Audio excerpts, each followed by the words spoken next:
السلام عليكم ورحمة الله وبركاته. الحمد لله نحمده ونستعينه ونستغفره ونعوذ بالله من شرور أنفسنا ومن سيئات أعمالنا. من يهده الله فلا مضل له ومن يضلل فلا هادي له، وأشهد أن لا إله إلا الله وحده لا شريك له، وأشهد أن سيدنا ومولانا محمدا عبده ورسوله، أرسله بالحق بشيرا ونذيرا وداعيا إلى الله بإذنه وسراجا منيرا. فقد قال الله تعالى في كلامه المجيد وفي فرقانه الحميد: أعوذ بالله من الشيطان الرجيم. بسم الله الرحمن الرحيم. إن الله وملائكته يصلون على النبي يا أيها الذين آمنوا صلوا عليه وسلموا تسليما. اللهم صل على محمد وعلى آل محمد كما صليت على إبراهيم وعلى آل إبراهيم إنك حميد مجيد. اللهم بارك على محمد وعلى آل محمد كما باركت على إبراهيم وعلى آل إبراهيم إنك حميد مجيد. আল্লাহ রাব্বুল আলামিনের কাছে শুকরিয়া আদায় করছি। রব্বে কারীম আমাদেরকে জুমার সালাত আদায়ের উদ্দেশ্যে মসজিদে আসার বসার তৌফিক দান করেছেন। সবাই কালিমাতুশ শুকর আদায় করে নিয়ে বলি আলহামদুলিল্লাহ। দুরুদ ও রহমত বর্ষিত হোক রহমাতাল লিল আলামিন হযরত মুহাম্মদ মুস্তাফা সাল্লাল্লাহু আলাইহি ওয়াসাল্লামের প্রতি। আল্লাহুম্মা সাল্লি আলাইহি আল্লাহুম্মা বারিক আলাইহি। সম্মানিত মুসল্লিয়ান ইকরাম, আজকে শাবান মাসের 14 তারিখ। আমরা জানি যে শাবান মাসের 14 তারিখ দিবাগত রাত, মহিমান্বিত মর্যাদাবান একটি রাত। আর আমাদের এই উপমহাদেশে সেই রাতকে আমরা শবে বরাত নাম হিসেবেই পরিচিতি লাভ করেছে, আমরা শবে বরাত হিসেবেই চিনি। আজকের জুমার আলোচনায় শবে বরাত নিয়ে বাড়াবাড়ি এবং শবে বরাত নিয়ে ছাড়াছাড়িও আমাদের করণীয় এ সম্পর্কে ইনশাআল্লাহ আমরা শোনার চেষ্টা করব।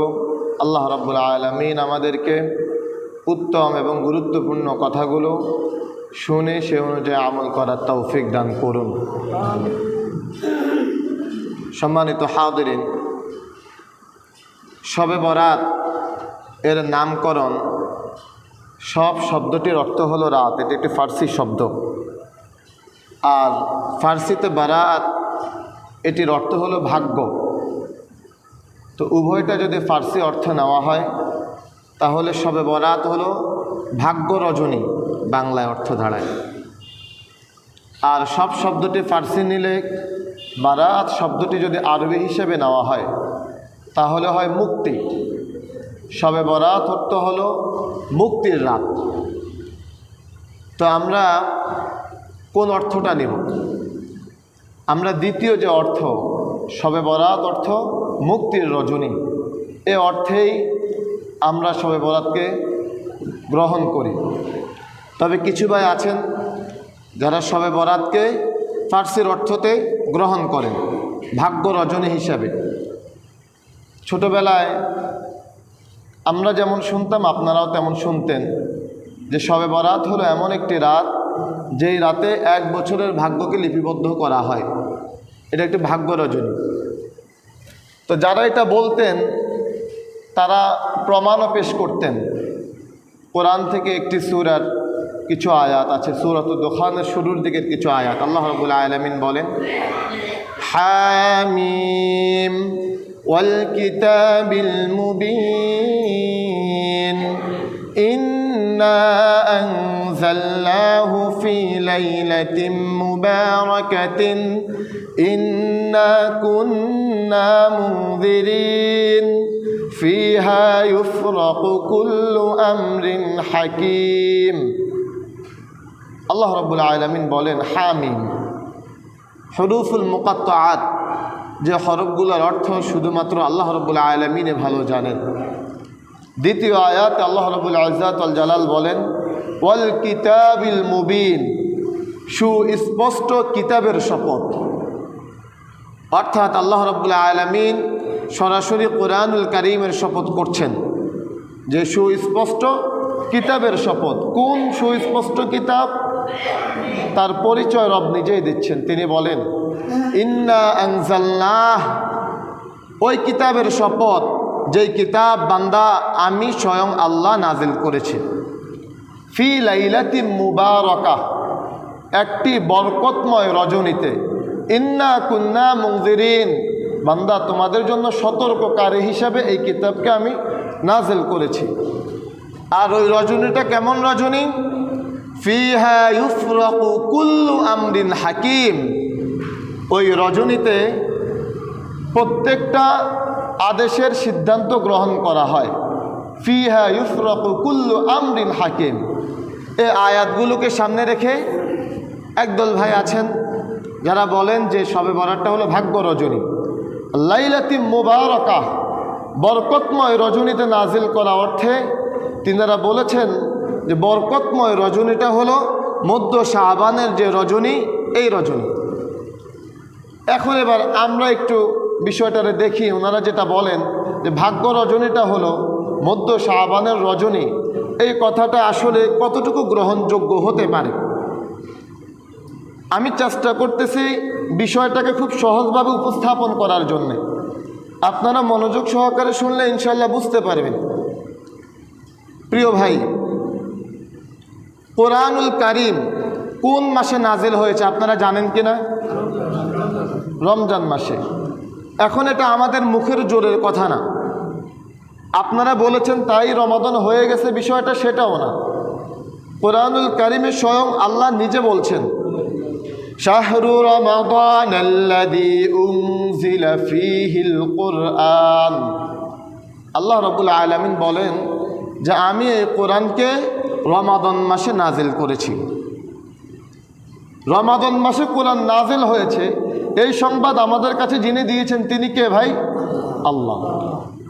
এখন রমাদান মাস, এটা তো 30 দিনের একটা মাস। তো এবার আমাদেরও জানতে চাওয়া যে মালিক রমাদান মাসের কখন নাজিল করেছেন বলেন তো ভাই? রমাদান মাসের কোন রাতে নাজিল হয়েছে কোরআন? 27 রজনীটা না, লাইলাতুল কদর। জি, এই কথাটা ঠিক, কদরের রজনীতে। কদর কিন্তু 27, বিষয়টা সেটা না। 5 দিনের যে কোনো দিন বেজোড় রাত্রিতে হতে পারে। লাইলাতুল কদরের রাত্রিতে নাজিল করেছেন আল্লাহ, সেটাও বলছেন ইন্না আনজালনাহু ফি লাইলাতিল কদর, আমি কোরআনকে লাইলাতুল কদরের রজনীতে নাজিল করেছি। তাহলে কোরআন নাজিল হয়েছে কোন মাসে ভাই? রমজান মাসে। রমজান মাসের কোন রাত্রিতে? লাইলাতুল কদরের রাত্রিতে। এবার এই জায়গাটাতে আমরা ক্লিয়ার হলাম। তো যে ভাইরা বলেন যে ইন্না আনজালনাহু ফি লাইলাতিন মুবারাকাহ, আল্লাহ রাব্বুল আলামিন বলছেন যে আমি এই কোরআনকে নাজিল করেছি বরকতময় রজনীতে, লাইলাতিন মুবারাকা অর্থে যে ভাইরা বলেন যে এটা হলো মধ্য শাবানের রজনী, তাহলে কোরআনের সুস্পষ্ট প্রমাণ পাওয়া যাচ্ছে যে কোরআন রমজান মাসের লাইলাতুল কদরের রজনীতে নাজিল হয়েছে। তো লাইলাতুল মুবারাকা বরকতময় রজনী বলতে আল্লাহ রব্বুল ইজ্জাত ওয়াল জালাল লাইলাতুল কদরকে বুঝিয়েছেন, মধ্য শাবানের রজনী শবে বরাতকে বুঝান নাই। যেহেতু কোরআন স্পষ্টভাবে বলছে যে লাইলাতুল কদরের রাত্রিতে কোরআন নাজিল হয়েছে, আর আল্লাহ বলছেন এই সূরাতুদ দুখানের আয়াতে আনজালনাহু ফি লাইলাতিন মুবারাকা, আমি কোরআনকে বরকতময় রজনীতে নাজিল করেছি। এখন আমাদের জানতে চাওয়া যে আল্লাহ বরকতময় রজনী কোনটা? তো আল্লাহ যেন বলেন বরকতময় রজনী হলো লাইলাতুল কদরি খায়রুম মিন আলফি শাহর, বরকতময় রজনী হলো ওই রজনী যে রজনী হাজার মাসের চাইতেও দামি। সুবহানাল্লাহ। তাহলে এতটুকু থেকে আমরা ক্লিয়ার হলাম যে যদি ভাগ্য রজনী কোনোটা হয়েও থাকে, ভাগ্য রজনী যদি হয় সেটা হবে লাইলাতুল কদরের রজনী, যেই রজনীতে আল্লাহ কোরআন নাজিল করেছেন। এখন কোরআন নাজিল করেছেন আল্লাহ লাইলাতুল কদরের রজনীতে। তো আমাদের যে ভাইয়েরা বলেন যে লাইলাতুল মুবারাকা এটা হলো মধ্য শাবানের রজনী, কোরআনের স্পষ্ট দলিল থেকে বোঝা যায় যে ওনাদের এই ধারণা, ওনাদের এই চিন্তা এটা কোরআনের বিচারে সঠিক নয়। প্রিয় ভাই, এবার আসেন যিনারা বলেছেন, এটা তো আমি এমনিতেই বললাম, এবার আমাদের মুফাসসিরিন ইকরাম এই বিষয়টাকে তিনারা কিভাবে খণ্ডন করেছেন আমি কয়েকজন মুফাসসির ইকরামের উক্তি আপনাদের কাছে তুলে ধরি। ইমাম কুরতুবী রাহিমাহুল্লাহ তিনার মতটা দেখেন, তিনি কি বলছেন এই রাত সম্পর্কে, লাইলাতুল মুবারাকা সম্পর্কে। তিনি বলেন আল লাইলাতুল মুবারাকাতু লাইলাতুল কদর, লাইলাতুল মুবারাকা বলতে আল্লাহ রাব্বুল আলামিন লাইলাতুল কদরকে বুঝিয়েছেন। এরপরে তিনি বলেন ওয়াকালা ইকরিমাতু লাইলাতুল মুবারাকাতু হাহুনা লাইলাতুন নিসফি মিন শাবান। ইকরিমা রাহিমাহুল্লাহ একজন প্রখ্যাত তাবিঈ, তিনি সর্বপ্রথম এই মতটা দিয়েছেন যে লাইলাতুল মুবারাকা বলতে মধ্য শাবানের রজনী শবে বরাত। ইমাম কুরতুবী রাহিমাহুল্লাহ তিনি বলছেন, ইকরিমা রাহিমাহুল্লাহ তিনি যে কথাটা বলেছেন লাইলাতুল মুবারাকা বলতে মধ্য শাবানের রজনী, এই দুইটা মত, একটা মত লাইলাতুল মুবারাকা শবে কদর, দ্বিতীয় মত লাইলাতুল মুবারাকা মধ্য শাবান শবে বরাত। ইমাম কুরতুবী রাহিমাহুল্লাহ তিনি বলেন ওয়াল আউয়ালু আসাহহু কাউলি, প্রথম যে মতটা এই মতটাই সবচাইতে বিশুদ্ধ মত, কেননা এই মতের ব্যাপারে স্বয়ং আল্লাহ রাব্বুল আলামিনের পক্ষ থেকেই দলিল আছে ইন্না আনজালনাহু ফি লাইলাতুল কদর। তো প্রথম মত যেটা যে লাইলাতুল মুবারাকা বলতে লাইলাতুল কদর, এই মতটা হলো সবচাইতে গ্রহণযোগ্য মত। এই মতের ব্যাপারে স্বয়ং আল্লাহর নিজের দলিল পেশ করেছেন। এ হলো ইমাম কুরতুবী রাহিমাহুল্লাহ। এবার তাফসির ইবনে কাসির যিনি লিখেছেন, ইমাম ইবনে কাসির রাহিমাহুল্লাহ তিনি খুব চমৎকার করে তিনি আরেকটু দারুণ করে বলছেন। তিনি এতটুকু বলছেন যে স্বয়ং আল্লাহ রাব্বুল আলামিন কোরআনে স্পষ্ট করে বলে দিয়েছেন ইন্নাহু আনজালাহু ফি লাইলাতিন মুবারাকাতি ওয়া হিয়া লাইলাতুল কদর, আমি এই কোরআনকে বরকতময় রজনীতে নাজিল করেছি আর সেটা হলো লাইলাতুল কদরের রজনী। কামা ক্বালা আযজা ওয়া জাল্লা ইন্না আনজালনাহু ফি লাইলাতুল কদর, যেমনিভাবে আল্লাহ রাব্বুল আলামিন বলেন যে আমি এই কোরআনকে কদরের রাত্রিতে নাজিল করেছি। এরপরে তিনি বলেন ওমান ক্বালা, আর যারা বলে ইন্নাহা লাইলাতুন নিসফি মিন শাবান, এই বরকতময় রজনীটা হলো মধ্য শাবানের রজনী, কামা রুয়া, যেমনিভাবে বলেছেন আন ইকরিমা, ইকরিমা রাহিমাহুল্লাহ তিনি যেমনিভাবে বলেছেন মধ্য শাবানের রজনীটা হলো বরকতময় রজনী, যে রজনীর কথা আল্লাহ কোরআনে বলেছেন। মধ্য শাবানের রজনীটা হলো ভাগ্য রজনী, যেটা কোরআন আল্লাহ বলেছেন। ইকরিমা রাহিমাহুল্লাহ যে মতটা দিয়েছেন এটার ব্যাপারে এতটুকু বলে ইমাম ইবনে কাসির রাহিমাহুল্লাহ তিনি বলেন ফাকাদ আবাদান নুজা, এরা প্রকৃত সত্য থেকে অনেক দূরে রয়েছে। যারা ওই আয়াতকে শবে বরাতের দলিল হিসেবে পেশ করে তাদের ব্যাপারে ইমাম ইবনে কাসির রাহিমাহুল্লাহ তিনি বলছেন এরা প্রকৃত সত্য থেকে অনেক দূরে রয়েছে।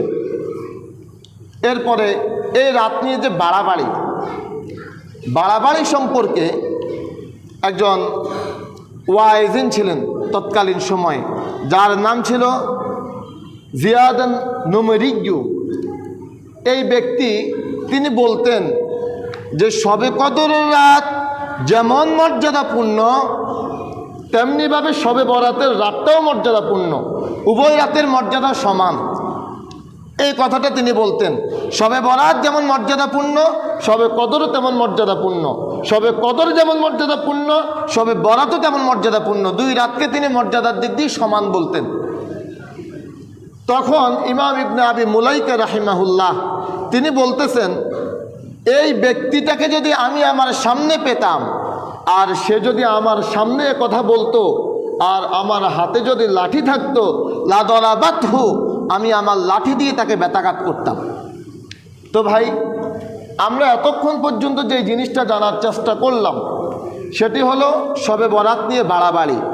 বাড়াবাড়ির প্রথম ধাপটা নিয়ে একটু বিস্তারিত আলোচনা করেছি। প্রথম ধাপ হলো, আমরা অনেকেই মনে করি শবে বরাতের রাতটা হলো ভাগ্য রজনী। ভাগ্য রজনীর জন্য কোরআনের একটা আয়াতকে দলিল হিসেবে পেশ করা হয়।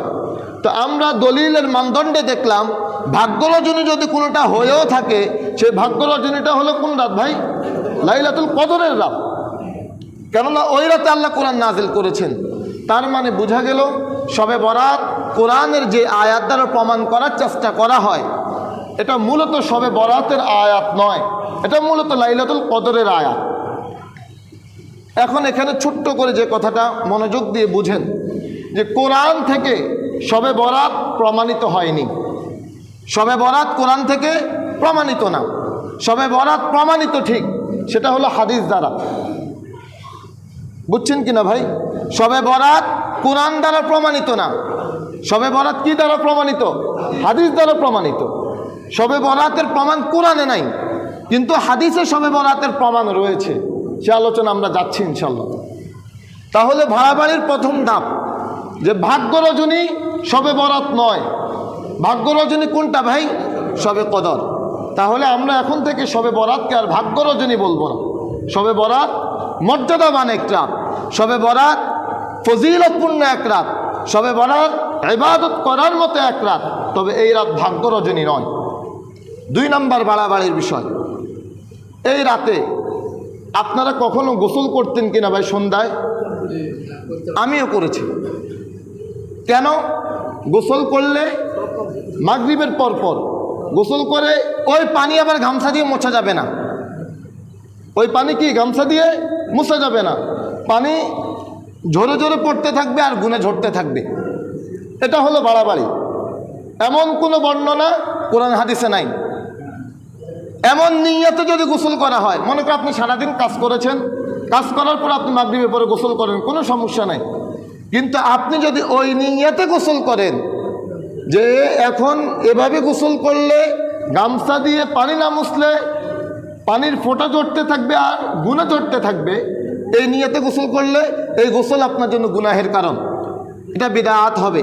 এই নিয়তে গোসল করা যাবে না। বুঝতে পেরেছেন কিনা ভাই? তার মানে সন্ধ্যার পরে যে গোসল, শবে বরাতের গোসল, গুনাহ মাপের জন্য স্পেশাল গোসল, এমন কোনো গোসল শবে বরাতে নাই। 2 নম্বর বিষয় গেল। 3 নম্বর, এই রাতে ঘর দুয়ার সুন্দর করে গুছগাছ করা হয়। ইন্নাল্লাহা নাযীফুন ইউহিব্বুন নাযাফা। আল্লাহ রাব্বুল আলামিন তিনি পরিষ্কার পরিচ্ছন্ন এবং তিনি পরিষ্কার পরিচ্ছন্নতাকে ভালোবাসেন। আমাদের ঘর দুয়ার, আমাদের আঙ্গিনা সব সময় পরিষ্কার পরিচ্ছন্ন রাখা দরকার। তবে এই রাতে স্পেশাল একটা কারণে পরিষ্কার পরিচ্ছন্ন করা হয়, যে মৃত যারা মৃত্যুবরণ করেছেন তাদের রূহগুলো আমাদেরকে দেখাশোনা করতে আসে। কে দিল এই সংবাদ ভাই? মাঝে মাঝে দেখতাম, তখন তো এই টিন ছিল, টিনের নিচে হলো দরমা, দরমার এই গুণগুলো যাতে নিচে না পড়ে এজন্য একটা সামিয়ানা টাঙানো হতো। তো এই সামিয়ানা মাঝে মাঝে দেখতাম যে এই ইয়েগুলো, নাম তো ভুলে যাচ্ছি, প্রজাপতি না, এগুলোর রুয়াজদা বলি আমরা, জি রুয়াজদা আসি বসতো। তো আম্মু মাঝে মাঝে বলতেন যে রুয়াজদা আসছে, পানি ছিটা। তো পানি ছিটাবে কেন? মনে হতো যে এই রুয়াজাটা কোনো মৃত আত্মার রুয়াজা, এটা হয়তো কোনো কষ্ট করে আসছে এখানে, এজন্য একে পানি ছিটানো হতো। এই চিন্তাটা আমি ছোটোবেলায় দেখেছি। তো মনে করা হয় যে মৃতদের আত্মাগুলো দেখতে আসে, এজন্য ঘর দুয়ার একটু পরিষ্কার পরিচ্ছন্ন করা দরকার। এখন তো বিল্ডিং হয়েছে, তখন তো মাটির ঘরে ছিল, লেপা হতো এগুলোকে সুন্দর করে। এই নিয়তে কাজ করা যাবে না। আপনি অবশ্যই পরিষ্কার পরিচ্ছন্ন রাখেন আপনার আঙ্গিনা, তবে ওই নিয়তে নয় যে আজকের দিনে আজকের রাতে আমাদের মৃতদের আত্মাগুলো আসবে, তারা যাতে এসে দেখে যে তাদের আত্মাকে আমরা সংবর্ধনা জানানোর জন্যে খুব সুন্দর পরিপাটি করে রেখেছি। এটা করা যাবে না ভাই। এরপরে 4 নম্বর বর্জনীয় কাজ, নারী পুরুষ একত্রে গিয়ে কবর জিয়ারত করা, জিকির আজকার করা, যেভাবে মাজারগুলোতে হয়। কালকে রাত থেকে এখান দিয়ে গাড়িগুলো যাচ্ছে আর জিকিরগুলো চলতেছে। তো হুজুর থেকে শুনলাম যে পাশে নাকি কোথাও যেন মাজার আছে, দরবার আছে, ওখানে গিয়ে একসাথে জিকির আজকার চলে। শবে বরাতে এমন নারী পুরুষ একাকার হয়ে জিকির আজকার করবে, কবর জিয়ারত করবে, এমন কোনো বিধান শবে বরাতে নাই। মাজারগুলোতে যেটা চলে এটা বর্জনীয়, এটা করা যাবে না। এরপরে ঝিলিক বাতি লাগানো, মোমবাতি জ্বালানো, শবে বরাতের জন্য স্পেশাল করে আগের বাতি জ্বালানো, তারপরে আতশবাজি ফুটানো, বেলুন ফুলানো, এই কাজগুলো করা যাবে না শবে বরাত উপলক্ষে, বর্জনীয় কাজ।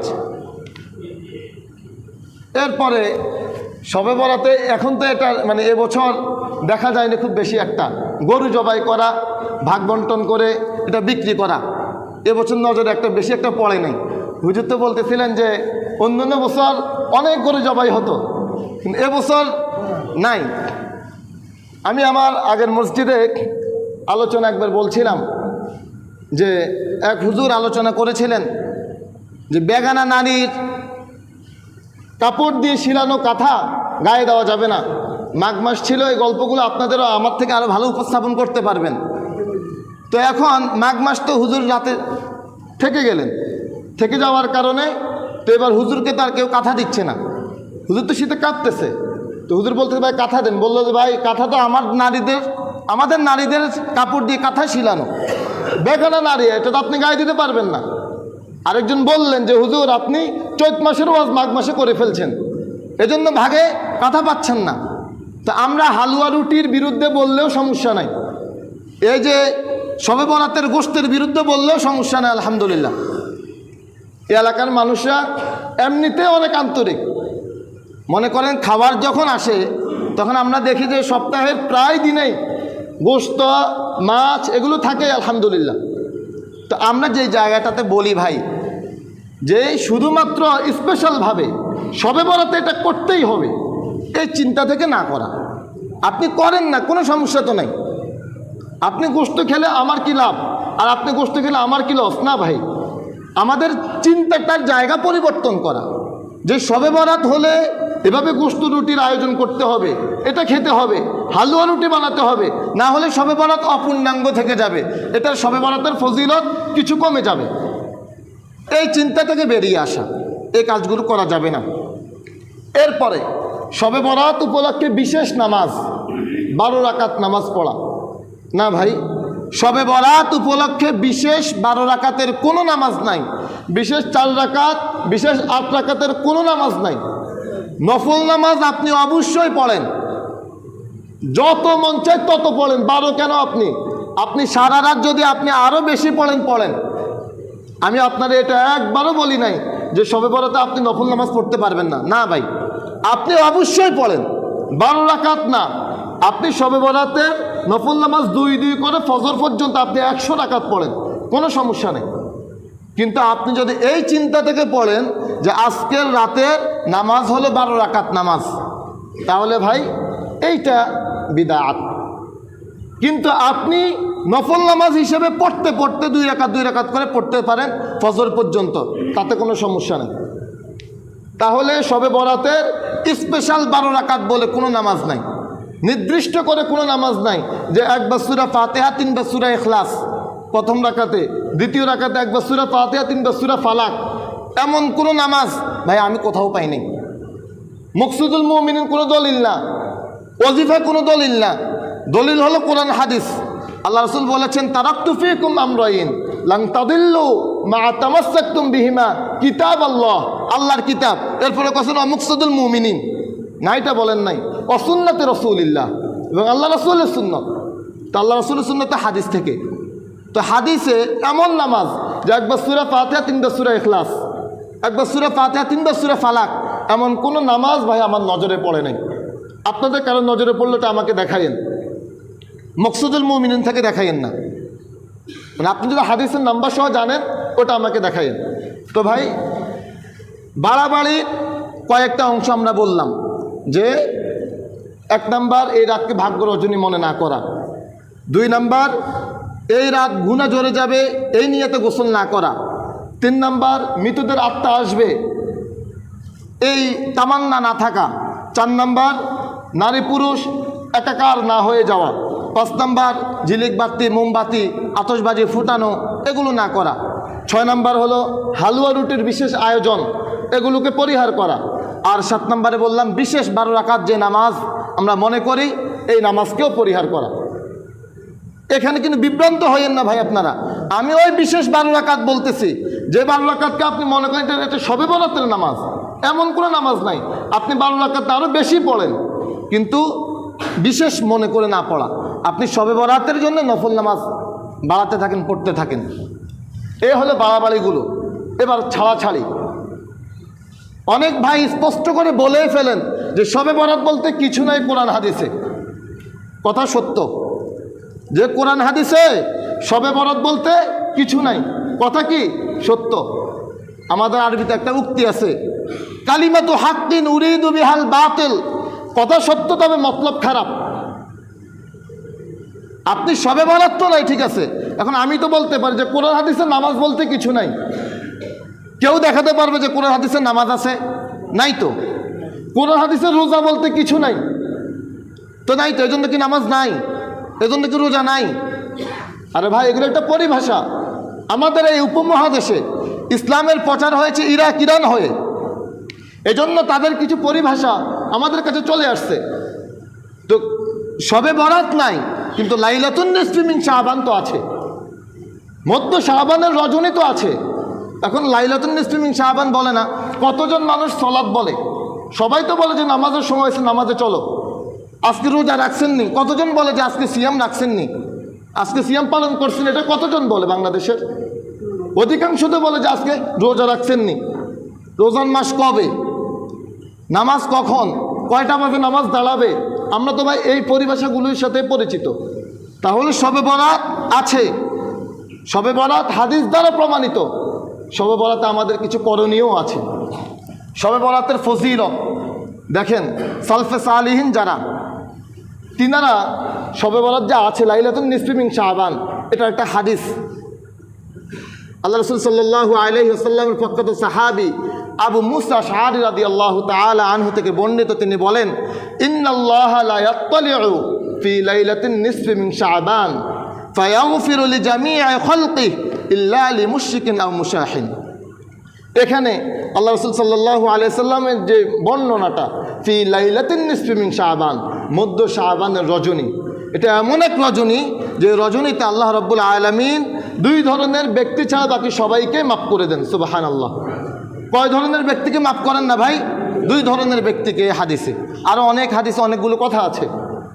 এই হাদিসে 2 ধরনের ব্যক্তি, এক হলো মুশরিক, 2 হলো মুশাহিন, হিংসুক। কয় ধরনের ব্যক্তিকে ক্ষমা করা হয় না? 2 ধরনের। 1 নম্বরে কে? মুশরিক, 2 নম্বরে হিংসুক। এই 2 ধরন ছাড়া বাকি সবাইকে মাফ করে দেওয়া হয়। এই হাদিসটার মান হাসান হাদিস বলা হয়েছে। ভাই শবে বরাত হাদিস দ্বারা প্রমাণিত, এটাকে অস্বীকার করার কোনো সুযোগ নাই। কোনোভাবেই শবে বরাতকে অস্বীকার করার কোনো সুযোগ নাই। এ রাতের ফজিলত আছে।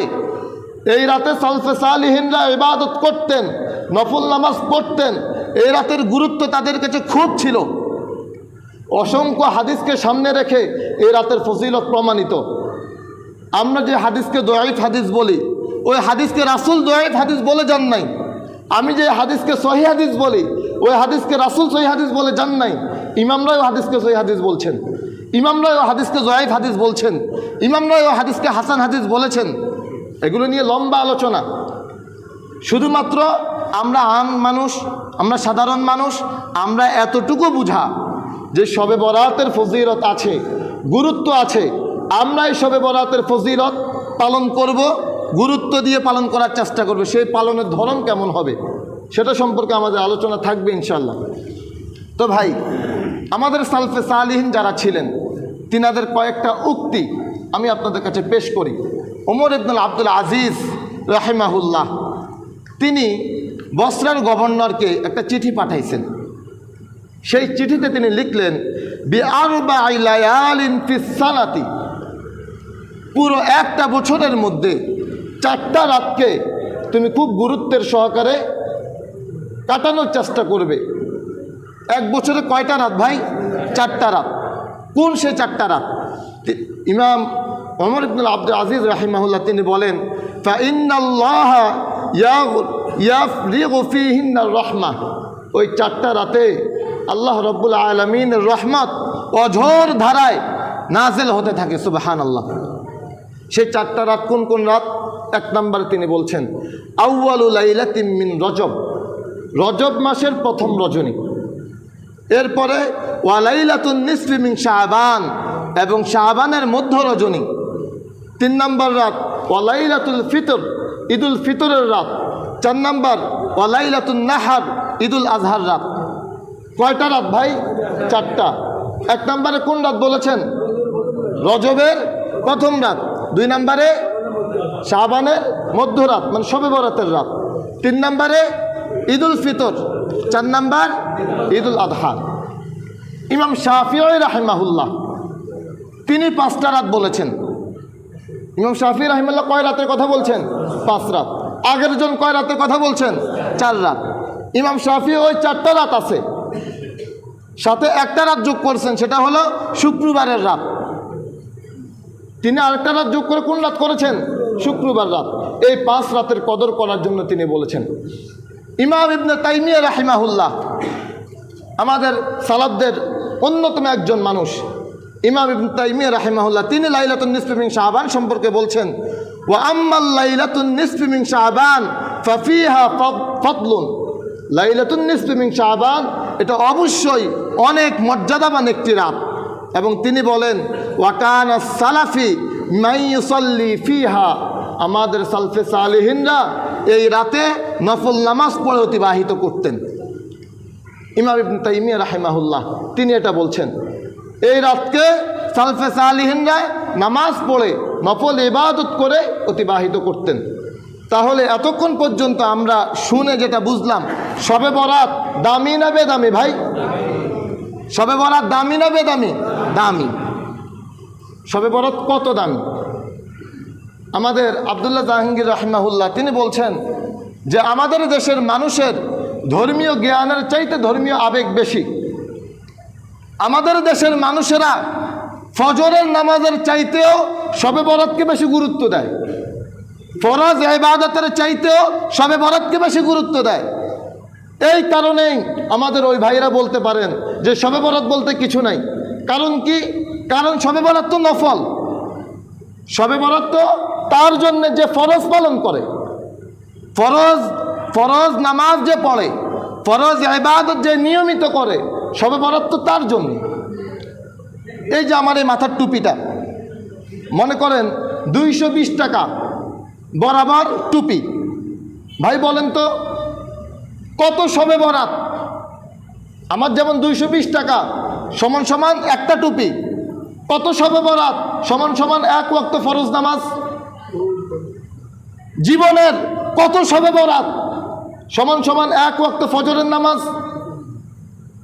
ভাই আপনার জীবনে, আপনি একজন মুসলমান, আপনার জীবনে আপনি ফজর পড়েন না, আপনি শবে বরাতের গুরুত্ব নিয়ে টানাটানি। আপনার শবে বরাতের গুরুত্ব তার যে 5 ওয়াক্ত ফরজ নামাজ আদায় করে। তার কয়জন মানুষের শবে বরাত তার জীবনকে পরিবর্তন করতে পারছে?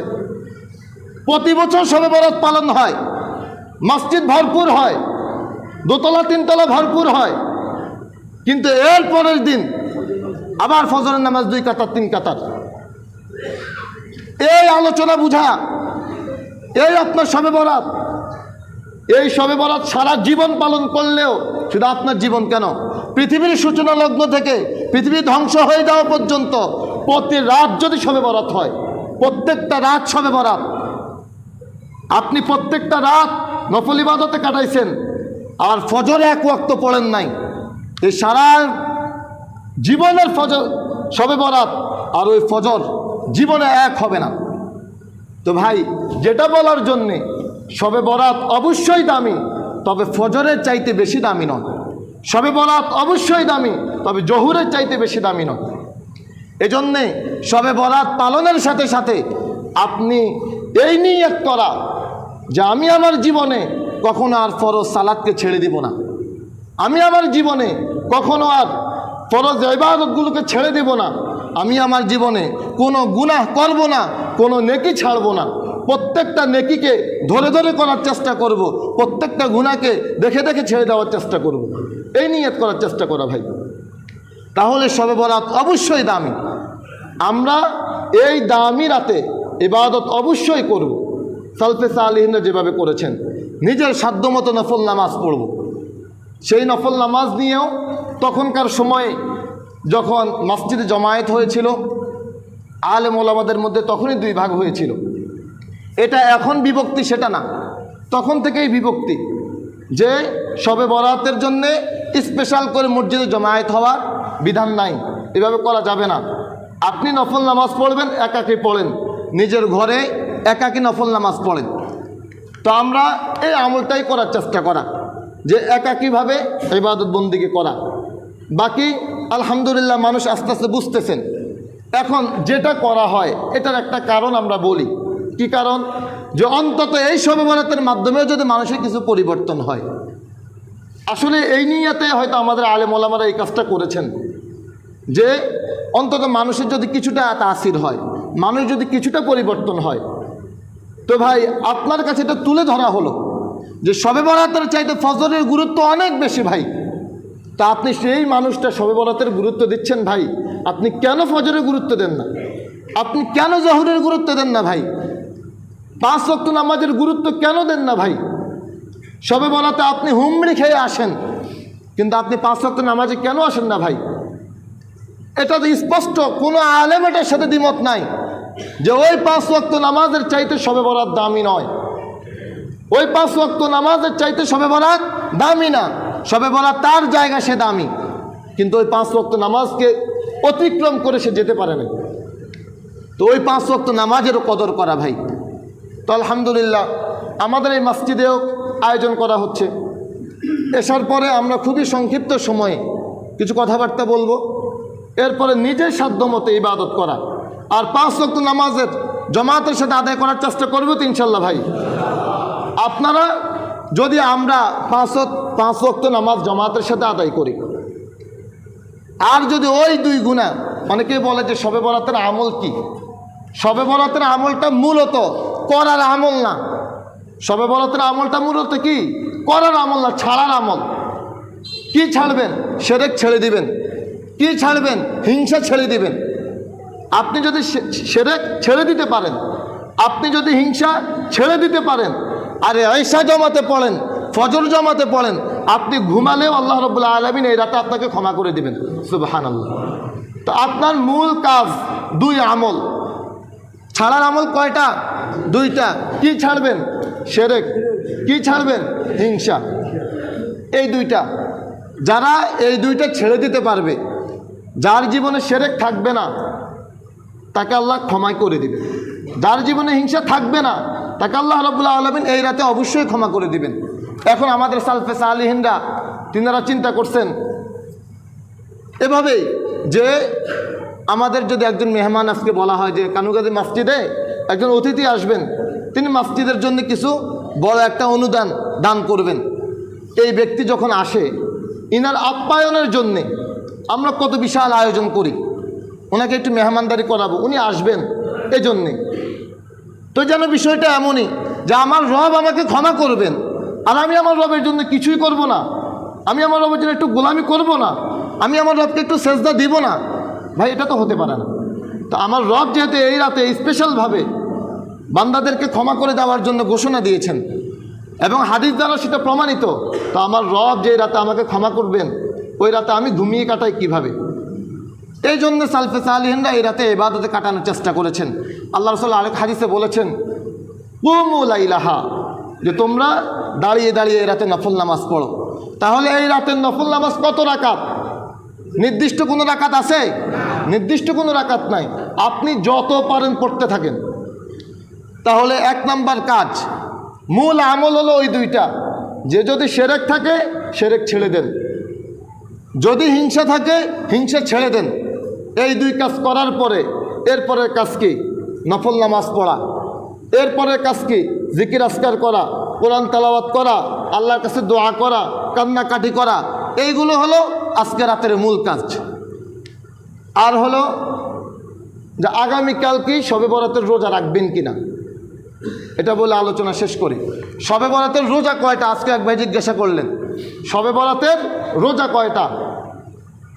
শবে বরাতের কোনো রোজা নাই। কি ভাই, শবে বরাতের কোনো রোজা নাই? শাবান মাসের রোজা আছে?